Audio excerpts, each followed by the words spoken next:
So hello, welcome back to GoAgainGaming and welcome to the first episode of the Azalea cult featuring Jim from FabTCGCards. How's it going? Hey, what's up, Az? It's good to kind of be with you in person. I know we did that stream recently, but otherwise it's just been chatting. That's it, yeah. And what better way to sort of converse than by speaking about our favourite character. I know you love Azalea, I do too. Two different parts of the world coming together for the love of this character, albeit she might be absolute garbage. But that's what this this series is all about, discussing all of her intricacies. Yeah, thank you for joining me on this. It's going to be a good time. How long have you been into Azalea for then? Because I know I haven't known you for that long, but I know that you love her. No, I'm a big fan of Azalea, obviously, and she'll have her day. Come on now. She will, yeah.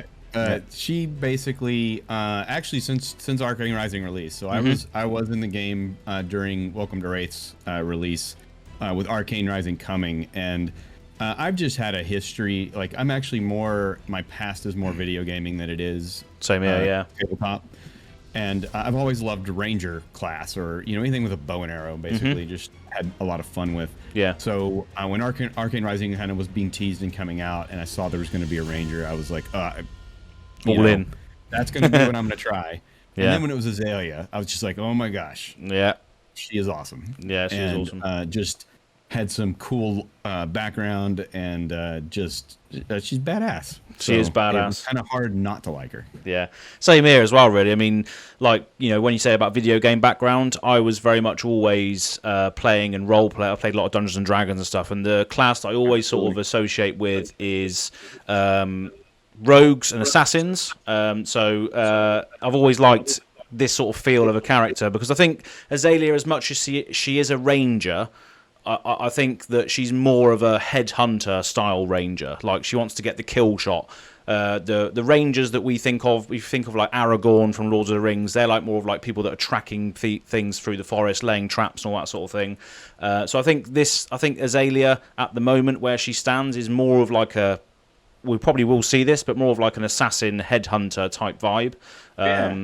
So that's what sort of drew me in, because of the fact, and we'll go into this in a moment, but all of her lore, all of the place where she comes from is very dirty, grimy, lots of blood and gold and stuff, and yeah, that's just like the sort of vibe I always liked, the sort of down and dirty, very dark sort of style things. But 100%. She I think she's officially like a mercenary, basically. So she, you mentioned some of the other kind of popular rangers. They're kind of like the traditional heroes, and I like to think of Azalea as like an anti-hero. Like she's the merc, she's the in the like, as you said, in the pits, and then the whole working in a tavern, like that was all these elements just piled on top to just make you love her more. Yeah, exactly. So yeah, both lovers of Azalea. Before we go into the main topic of today, which is basically the 5 W's of Azalea, like the sort of thing you learn in like an English lesson in school, is who, what, where, when, and why. Before we go into that, please make sure you like this video and subscribe to GoAgainGaming, where this is going to be, and join the GoAgainGaming Discord, which is in the link in the description box below, where you can join where the Azalea cult sort of hang out. It's still very, very new and fresh. It's been out there sort of subconsciously, and I know you've been planting some seeds, sir, with your little Azalea pop-ups on Twitter. Yeah. So a little tour in our family vacation. Went to Disney World for a bit. Oh, it was Disney World, was it? Yeah. Oh, nice. Getting Azalea on all the rides and everything. So yeah, go and do that while you can. So what you can come to expect from this series, as we sort of alluded to earlier, is sort of a deep dive into this character, exploring all the intricacies of what makes her ticks, all of her cards, all of her synergies, and what we'd love to see potentially in the future for like speculative purposes as well. And this will be a sort of weekly or fortnightly discussion, depending on what our schedules are like, with each week being a different topic. Maybe on the next one you'll see the equipments, what bows she can use, and maybe on the next one we'll see what arrows she can fire, what defense reactions she has, what you want to use. But that's all to come. The first episode is about the who, what, where, when, and why, so we'll go on to that now. So the first question is, who is Azalea, and what does she do? Azalea is the first ranger that we've ever had. And have we got the card up? I think we can get the card up, can't we, to discuss what she does. So. Oh yeah, I don't have it handy. Sorry. That's all right. I'll FabDB it. FabDB, great website. Absolutely. So Azalea, ace in the hole. She is a ranger hero, the first ranger hero we had, and as a once per turn action for nothing, you can put a card from your arsenal on the bottom of your deck. If you do, put the top card of your deck face up into your arsenal, and if it's an arrow card, it gains dominate until end of turn. So basically, she just wants to set up the top card of her deck with a horrible on-hit arrow effect, and then fire that, hopefully getting through the defenses of the opponent to deal some horrible, debilitating effects. So yeah, I think it's a bit of a sort of Timmy strategy. It's just like loading up one massive arrow. This is how I play anyway. Obviously, I'm sure we'll get into play styles, but the way I like to play her is loading my arrow on top of the deck, making it have dominate, and then having loads of buffs before it. So it's just like a massive arrow, and it's just like, deal with this, with the on-hit effect posing a massive issue for the opponents most of the time. With cards, obviously, we'll get into, like Red in the Ledger and Remorseless and what have you. Yeah, I think that's who she is, what she wants to do. But what are your thoughts on who she is, what she wants to do? Do you think? No, it's absolutely. I mean, it's kind of that merc lifestyle or whatever, kind of her personality from being hardened in the pits or whatever. You just, I prefer to kind of play her. I'm not a big blind Azalea, as I like to say. Like, I don't usually activate that ability without knowing what that top card is. Same here. Sometimes you have to. So I do a lot of, the different cards, Knock the Death Whistle, Memorial Ground, things like that. I like playing Ravenous Rabbles to like get a free opt and have an attack at the same time. Yeah. So I do things like that to basically make sure I have an arrow on that top of that deck to then slam face basically. So yeah, definitely. But yeah, I think she's intimidating to new players sometimes because they read that card text and they're like, "How am I going to make this work?" And you just really have to kind of know the other cards in the game to be able to set it up. So there's just a bit of a curve, but she's fun once you really can kind of understand how to make it work. Yeah, exactly. And it's all about the setup. And people, I was speaking to a lot of Kano players recently, actually, that are thinking about Azalea because of the top deck manipulation style thing. So it's a similar thing to Kano, isn't it? Where if you set up correctly, you know what's coming, you can do some horrible things. So I think it does sort of, speak to the players that are more sort of, that you know what you want to achieve. They're controlling. You want to sort of set up and do things your way rather than having to sort of be dictated by what your opponent's doing. So it's all about playing your own game with Azalea. Yeah, absolutely love it. Absolutely love it. I'm gonna say that the Kano player's on another level too, though. My brain isn't quite there yet, so definitely not. I play with Steven DM and Marta sometimes, and he loves Kano, and I still, even watching my opponent play Kano, can't fully follow it. I probably just need to play him a bit to figure it out. But anyway, that's even another level. Yeah, that is another level, but Steven's notorious for it, isn't he? He's like, oh, I think he even popped in the chat the recent, if you haven't seen it, but as released at this point, the live stream video that I did recently, the Patron Pit Fight #1. Yeah. He popped in and said, "Oh, the wizard's not dead yet. What's going on?" Rightly so. Did die, and who won that? Azalea won that. Yeah, that's right. That's a great segue there. Yeah, they didn't even plan for that, see? But yeah, you can go back and actually watch that pit fight. It's about 2.5 hours long, I might add, because there was 5 players in it. But yeah, Azalea did win with a questionable build from the Swiss national champion, Pascal, piloting a Guardian Azalea, basically. Just loads of D-reacts and other things. So obviously we'll get into that in a future episode, I'm sure, with regards to defensive capabilities of Azalea. But yeah, that was a bit of who is she, what does she do? She's a mercenary, as you say. Grew up in the pits, fighting for her life in the sort of gutters and sort of working her way up. Kind of hardened her and works out of a tavern to get contracts, essentially. Exactly, yeah, Blackjack's Tavern, I believe. So name of it, yeah, I think you're right. Yeah, Blackjack's Tavern, yeah. And there's loads of lore as well that you can go onto on the Flesh and Blood website. It's great for this. There's loads of fleshed out lore that you can go into. Maybe we could feature a segment of it in future shows or whatever, and pick one and go through. Yeah, exactly. That particular piece. Yeah, exactly. Yeah. So future episodes will go into it, deep dive into it more. But this is more of a generalization of what the hero you can come to expect. So second sort of feeds into that is, why do we play Azalea? I sort of touched on it a little bit with the fact that I think she is very sort of Timmy-esque, where you can just stack up a huge, massive, dominated attack that you then just throw at your opponent, and that's how I like to play. I'm very sort of balls to the wall, and again, I think that goes into the theme of Azalea. She's very sort of ballsy in the fact that she's this underdog hero that can still make people sweat. I love the fact that's the reason I'm taking her to Pro Tour, not Pro Tour Leal, but the Calling Leal. I'm taking Azalea to that, and I will document my experiences for this show. Maybe we even have a live Azalea cult in Leal. Who knows? Brilliant. But I'd love to see that too. Yeah. Your how you do. Yeah, exactly. But yeah, so why do you play Azalea? I play her because I just want to throw a massive dominated attack at the opponent that then has a repercussion effect on their turn. Red in the Ledger is my favourite card for the deck, and obviously we can just discuss that a little bit, but I think it's probably the most one of the most powerful, if not the most powerful, most on hit effect in the entire game right now. And with the amount of aggro running around, if people don't want to block, these ninjas don't want to block, Dromai doesn't want to block, I think you can just screw up people with Red in the Ledger so much. It's just maintaining that, and I probably will go into it more as time goes on, but the consistency issue of Ranger, you get in the loops of the Red in the Ledger loops, feel so horrible when you're in them, but it's just maintaining that loop. But yeah, I play Azalea for that massive attack all at once. What about you? Do you think?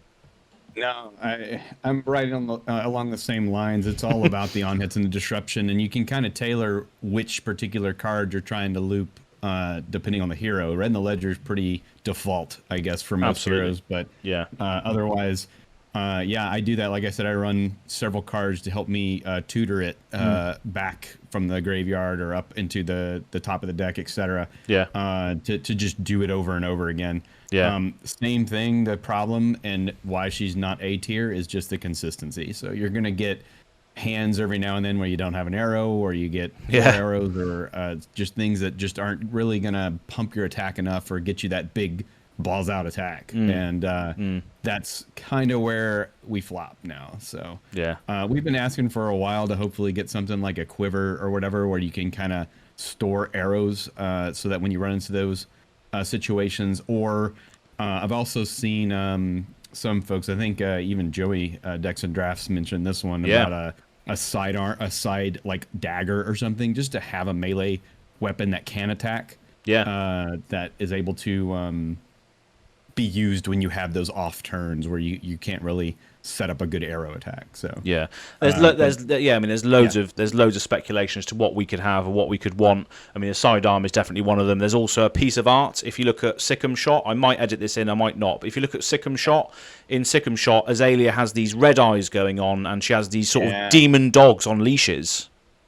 So maybe Azalea or Ranger or something along those lines will get maybe like a familiar or like a pet that they then bring into battle with them that can then attack on their behalf when they've got nothing else to do, or something. For sure. Now you're kind of looking like the hunter in World of Warcraft or whatever, where you have the beast that helps you along. That would be really cool, actually. Yeah, and it alludes to it in the art because we've seen Azalea with these demon dog things chained up in the art. So.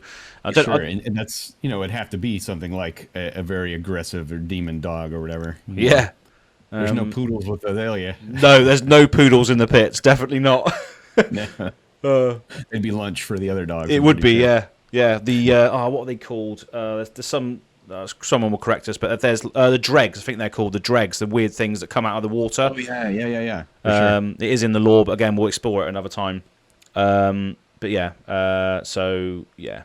Why do we play Azalea? Just because there's some sick stuff, basically. It is, and I mean, that's a unique mechanic, the arrow and the bow and arrow. There's no other hero like it or does anything close to that. So it's just kind of liking that mechanic and sticking with it. Yeah, exactly. Yeah, I say it's a very unique mechanic. No other hero has to load their arsenal to be able to attack. So I guess that sort of speaks to us players that that love the whole sort of drawing the arrow and firing it as all part of the mechanic. It's all worked in. It's very, very well thought out. But as a result of that, it does make you falter a little bit on consistency because other players can just dump their hand without having to do that.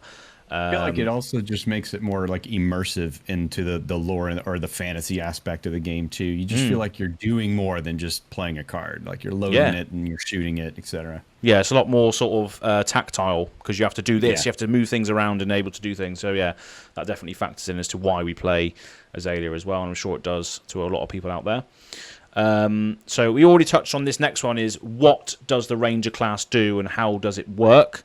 So again, that was basically a sort of connecting two little points. There was the fact that it does feel thematic and we are moving these parts around. Ranger works in a way where you have to fire from your arsenal. There's cards that allow you to put things into your arsenal as well, like equipments and other things. But again, ultimately it's a plus side for the theme, but a downside for how consistent it makes it. So when you're selecting to play Ranger, or if you're watching this for the first time and thinking, how does Ranger work, or how does Azalea work, the intricacies of being able to play your deck do revolve around your arsenal. And we'll go into this in future episodes as well, with the fact that some equipments will allow you to have 2 arsenal zones. Why would you want to do that, etc.? Stay tuned for more. But have you got anything to add on how the Ranger class works, or what does it do? Do you think? I think we pretty much hit the basics. Yeah, as you mentioned, we can go into more detail of specific mechanics or abilities in the future. Nice. Cool. And the next one would be, where is Azalea from in the lore world of Wraith? So again, we touched on this a little bit already, but she is from the pits. So I'm just going to get up this. She's under the city of Metrix. That's right. Correct. Yeah. Yeah. So you got Metrix, wherever you might be, however you want to pronounce it. So it's underneath there, and that is cool theme and flavor, because I think that when we do go to Metrix, we do have to then discover the pits again, hopefully, because they're interconnected, aren't they? It's similar to how Light and Shadow were interconnected in Monarch. Do we see that again when we go to the pits? Metric and pits, pretty much the same entity, just one's the higher echelons of society, the others are the down and deprived. Is there going to be some service sector for Metrix or Metrix? Yeah, literally. Yeah, we're going to see some conflict between the sort of the rich and the poor and all that sort of thing. Working class, yeah. So that could be a good sort of storyline to go to. But again, going into lore and stuff and where she's from, again, we'll probably visit this in future episodes. But again, she is from the pits, which is like this dirty, grimy. If you think of Dungeons and Dragons and other sort of fantasy tropes, it's like the Thieves Guild, Assassins Guild of Wraith. Really, it's all these horrible characters that are all coming together to kill people for money, steal things, do horrible things in the pits. That's where it all goes down. So again, going into why we like the character and like the setting, we obviously like rogues and all that ranger sort of things, and it all ties in the pits, I think. Absolutely. So yeah, we'll visit there again. We'll visit it in more detail on future episodes for the lore, where she's from, and that. And finally, when will Azalea be relevant, if at all? So I think she's got the tools. And going back to why do we play Azalea? I think she has got the tools to disrupt so many different types of heroes, like aggro, for instance. Red in the Ledger. If an aggro player lets Red in the Ledger go through, they're taking a whole turn off, and their deck isn't designed to take a turn off. Remorseless again is another one that punishes aggro players. For every sort of action card they then play, they then lose a life for doing it. There's loads of these things, and I think it factors into why do we play Azalea. She has like a toolbox element where she can sort of deal with multiple things, but the consistency falls. And when is she going to be relevant? It's a difficult one, because I don't know. I think you just hit on it though with the consistency thing. I think that's what we need. Once you can get consistent with a quiver, a sidearm, or whatever, I think something like that, a new almost mechanic, is going to have to be introduced to have that consistency be changed. Once you have a little more consistency, she's going to be amazing. And very top tier, I think. I think LSS though has a little bit of a conundrum.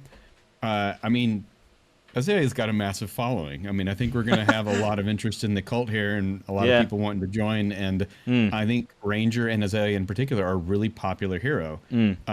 So she has that kind of added, I guess, effect that once she becomes top tier, a lot of people are going to be playing her. That's it. So we don't want to have, maybe another Starvo type setup where the top tier is only Azalea. Like, I love her, but I don't want that to be a stalemate in the meta. Yeah, that's right. I'd love to just see something to up the consistency a little bit to maybe make her B tier, but then that's enough to make the most hardcore Azalea players win tournaments. So I think that would be a good place for her in the future. Yeah, definitely. I think at the moment it's very 50-50. If you get the right cards, if you get the right loops going, you can just dominate a game. You can just literally, you can just screw someone over completely, especially aggro players. Definitely aggro players. And then in the next match, unfortunately, you don't get those draws and you get stomped. So it's just how it is. Yeah, that's it. So it's just finding that balance. I mean, this question isn't on the docket, but I would like to ask you, what do you think consistency looks like for Azalea? Because I haven't figured it out yet. I don't know what consistency looks like. So do you know what consistency might look like in this sort of deck? Yeah, that's, I guess, what I touched on a little bit before. It's just having access to maybe store arrows or something other than the arsenal. Like it's a arrow specific storage, like a quiver or something like that, where you could have arrows like that you've put, even just one, like so that you can have it there for when you get that bad hand. Now you've got that arrow over there that you could, draw on and up your consistency a little bit. Nice. I think, obviously, I'm no card designer. It's just a, average Azalea player's opinion, but I think that could help with the consistency. Yeah. I mean, I will take a moment to just say that I did do a 5 design ideas for Ranger video that released before Everfest. Yeah, that's right. Yeah. So we'll float that up above our head somewhere here. But what you were saying about the storing out arrows away. Just imagine if there was a piece of equipment that said, whenever you pitch an arrow, put that arrow under this card, and then you can use that arrow as if it were in your hand. Just imagine that. So you pitch a card to pay for a cost, but that pitched card, if it's an arrow, it goes underneath this quiver that you can then use it as if it was in your hand on a later turn when you have nothing to use. Sure, and maybe just limit one under the quiver so that it doesn't get too crazy or something. Yeah, exactly. Yeah, just so you're, as you were saying there, is preventing those off turns where you have no arrows, because Azalea, she likes to use the Ravenous Rabbles because of the fact that it reveals the top card, which is nice for the Azalea Dominate, but you don't want to be using too many generic action attacks, really, do you? It basically just pumps and tutors and things like Ravenous Rabble is really the only other cards I guess you want to be running, but you need them. You do, yeah. So, yeah, you're gonna have that chance no matter how you don't want to go too heavy arrows because then you're not going to put out enough damage. So you got to have some of those things. But if you have too much of them, then you get more hands with no arrows, and that's where you're stuck. Yeah, that's it. I mean, I wish I had my Azalea deck to hand so I could count how many arrows I have. But I don't think I have that many. I think it's mainly like a third is arrows and the rest is buffs.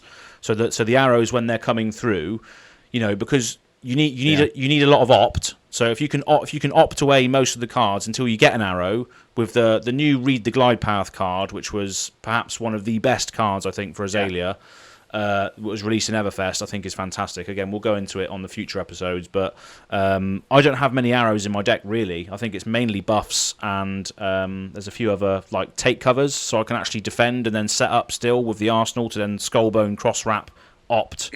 Loads of intricacies, and that's why we play Azalea, people, because there's lots of things you can do. I don't have a fully fleshed out CC deck currently. I was retooling it and haven't finalized it. I have a Blitz one that I want to say I think I run about half arrows actually. I run a lot, mostly because I just hate those turns with no arrows. So I've really kind of stacked the deck in that case. And I can do okay with it in Blitz. I want to actually. I usually, in the last few armories that I took her, I was about 50-50. I had about a half win record there. So we'll get there. I actually have a friend that goes to my local armory at my local LGS that plays Azalea as well. Nice. Scott, if he's watching. He plays Azalea really well, actually. I've been impressed with his deck builds and how he plays her. So I'll be consulting with him a little bit too to finalize that CC deck because I need to get that back up and running. Oh yeah, definitely. Yeah. I mean, Blitz is. I had a weird experience. I mean, I streamed Azalea Blitz Armory. I don't get to go to armories very much because I don't drive at the moment. But when I do, I will be, and I'll be documenting it with Azalea, of course, for the cult. Praise be our leader. Praise be. Yeah, I think I only lost. I think I lost all my games, unfortunately, but that was only due to misreading what Crippling Crush does. Not Crippling Crush, Spinal Crush. It takes away Go Again from all your cards. So I thought that when I played a buff, crush effects can be pretty detrimental. Yeah, exactly. I don't know where I was going with that, but I had a good time regardless. That's all that matters. Guardian's still a tough matchup, and that's kind of what you want to have. And we can get into this obviously with the other. When we talk about the bows in particular, you can get Dreadbore and try to help a little bit with reacts and things to get through them. Yeah, but yeah, that's a tough matchup. Yeah, it is. Yeah, I mean, just going into that slightly before we close off for today, and just obviously the fact that we've just generically summed up Azalea and why we love her. My deck does use Dreadbore most of the time because of the fact that it just turns off a card. You know, if we can get more things that just turn off card types, like, you know, I think the Ranger does sort of thematically go into that as well, because you want to be hitting them with the bow that you've set up all this time. Rangers do not want to be in close combat. They're there sort of waiting for their right moment to strike, and to be denied by a Carrion Husk is just so horrible. 6 defense. Sure. It's just like, for goodness sake, there needs to be a card that says, I did this in the 5 design ideas, there needs to be a card that says, when you attack with this, your hero can't use armor to defend. I guess there isn't really anything like that right now. So no, I mean, obviously we got the stuff that obviously Mech uses to dominate. Yeah, can't offend with armor. Exactly, that's a design space right there, isn't it? Yeah. And if you couple, I actually don't run Dreadbore all the time. I have it in the sideboard for particular matches that use a lot of reacts. Yeah, I'm still a big Death Dealer fan. That drawing the card on the activation is really cool, especially when you're trying to get more arrows. No, yeah, Death Dealer is the Azalea weapon, isn't it? Let's be honest. Yeah, I mean, we go into all the bows and stuff on the future episode. Probably the next one will be a short fire, just what bows you should use and in what scenarios and all that sort of thing. Because we do have 3 bows now, I think. Yeah. Redliner, Death Dealer, and Dreadbore. Yeah, so obviously we'll cover those next time. But that's pretty much it for today. Just sort of, going over why we love her, where she's from, what does she do, and all that sort of thing. So if you like this episode, make sure you like this video, subscribe to my channel, that'd be fantastic, because we're going to be doing more of these on a weekly or fortnightly basis. So yeah, thanks for coming on, Jim. It's good stuff. Absolutely. Before we close off, do you want to give everyone where they can find you and all your fantastic merchandise and all that sort of good stuff? Oh yeah, sure. So I'm these days mostly active on Twitter. I do have an Instagram and the Facebook page for the shop, but I'm usually at FabTCGCards on all of those actually. Yeah. But lately it's just been Twitter, mostly active. Obviously I run and operate FabTCGCards.com, the singles website with playmats and other various merch. So definitely check us out. If you're a Patreon of you actually get a 10% off code, by the way. You do indeed. Do one of those a month. It's a one-use thing. Yeah. So you can obviously find me there. And then I just wanted to shout out, make sure, I know we got a lot of people that want to join the cult. Hashtag things the Azalea cult, and we'll definitely follow those, check them out, and maybe we can feature some of the Azalea cult tweets in the future or whatever. We get enough activity on that hashtag. Oh yeah, definitely. Yeah, sounds good. Yeah, all are welcome. By the way, you don't have to apply or whatever. You just gotta love our supreme leader extraordinaire Azalea there. That is it. That is literally it. What a way to close the episode. Well done. But yeah, that's pretty much it for now. Thank you very much for tuning in, and we'll see you on the next video here at the Azalea cult in the dirty and grimy pits of the Azalea cult. Praise be our glorious leader. Praise be.